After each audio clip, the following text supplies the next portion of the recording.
All right, y'all, I'm officially back in Florida. I'll be here for 3 months during the winter. Oregon was great. The new farm I'm working on is awesome. Also, Honey Farm, I'll leave a little link so you can check out the socials. We're doing a lot cool stuff.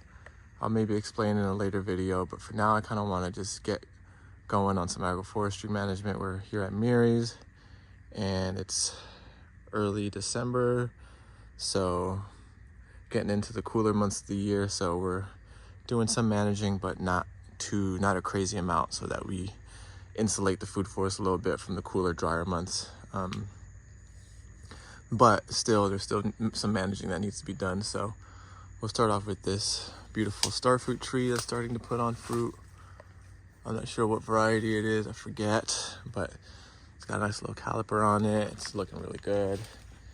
And we have a tall enamel banana rack here that needs a little bit of thinning. This one is starting to flower, and we've got a bit too much close together. I love the tall enamel banana variety because of how vertical it gets, how tall it gets. It really works well in the system. After a few years, you can still see that it's working relatively well with our target trees, whereas something like the dwarf enamel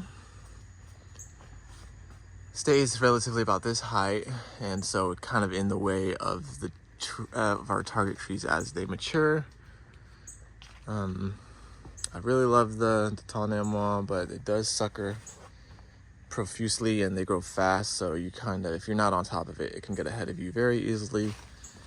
So I'm still downloading everything from the food forest because I've been away for many months.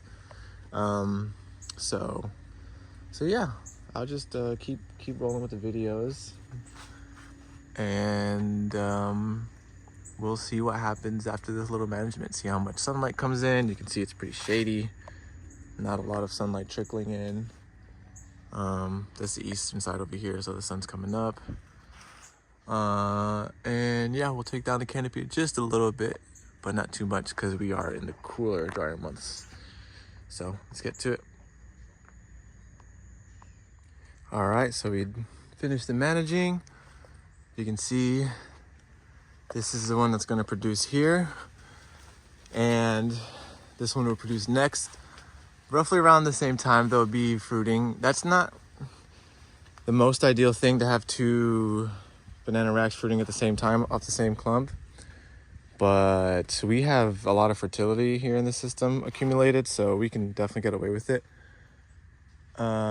And both racks will produce a considerable amount, so we're fine on that end of things. And yeah, I kind of like it in the winter time to have more of a canopy, as opposed to the standard practice of having the one that's going to fruit, and then maybe another one about this size is going to fruit next, and then one like around this size is going to fruit after that one. That's kind of like the most basic banana management strategy in agroforestry. But yeah, like I said, it's nice to have two nice big huge bananas like that that'll keep that canopy nice and protected while the some of the smaller stuff is taken out, so that there's a little bit of airflow in here. But yeah, some of that frost protection can happen up top there.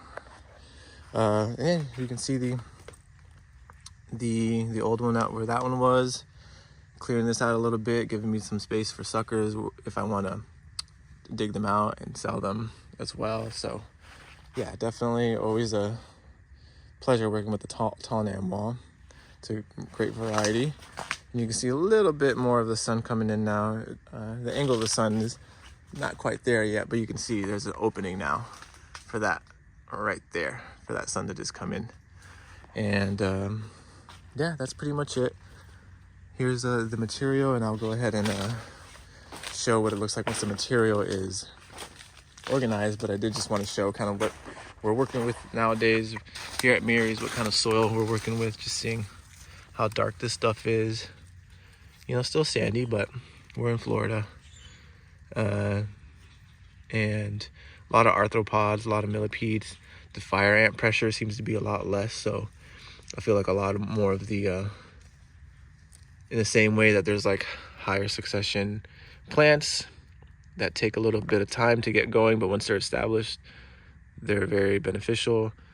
It's sort of the same with insects. Like, I've seen the pattern of more open pasture fields and kind of not so fertile ground they have a lot of fire ant pressure, whereas more forested environments like this, more shady forested environments with more leaf litter and all that, have more of a arthropod and a millipede population, as you can see right there. Maybe you can see a little movement.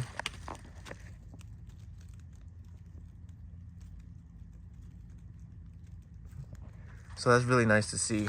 It's winter as well, so less ant activity in general, but so far I've been noticing a big shift in this food forest. I remember when I first started, I would get lit up by fire ants all the time. It was horrible. But yeah, we're getting there. And yeah, this starfruit tree now has a little bit more space. Again, we're riding that line between protection from the cold as well as staying on top of management.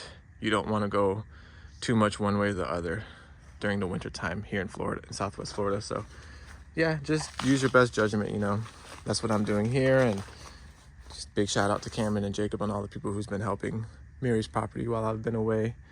It's really nice to see how well kept it's been since I've been away. So yeah, love to work together and on big projects like this. It's so awesome to see everyone's hard work just get bigger and bigger each day. It's so awesome. But yeah, let me just manage the organize the biomass. All right, we're back. Material has been organized. We got some at the base of this starfruit. We also have some red custard apples coming up that I fed here. Suriname cherries always get some food. Oh, actually, there's a lot more green leaves to process. I didn't see those. Perfect, because I need them for here. But yeah, a lot of these red custard apples that I seeded are all coming up. Some of them are looking bigger than others. This is really nice. And yeah, that's pretty much it. I'm back, and it feels good to be back and still getting into the groove of things. But there's definitely bananas. We got papayas like crazy here at Mary's. Things are popping off. It's really nice to see how much growth has happened since I was here a few months ago. So I'll try to keep y'all in the loop, make little videos as much as I can. I feel like a lot of these managing banana videos are super helpful, and I really like looking back on them, just seeing how big trees are, you know, like as a reference video. So I'll look down on it, look back at this video like a year from now and remember how small this starfruit tree was. But anyways, that's it. Letting some sunlight in just a little bit.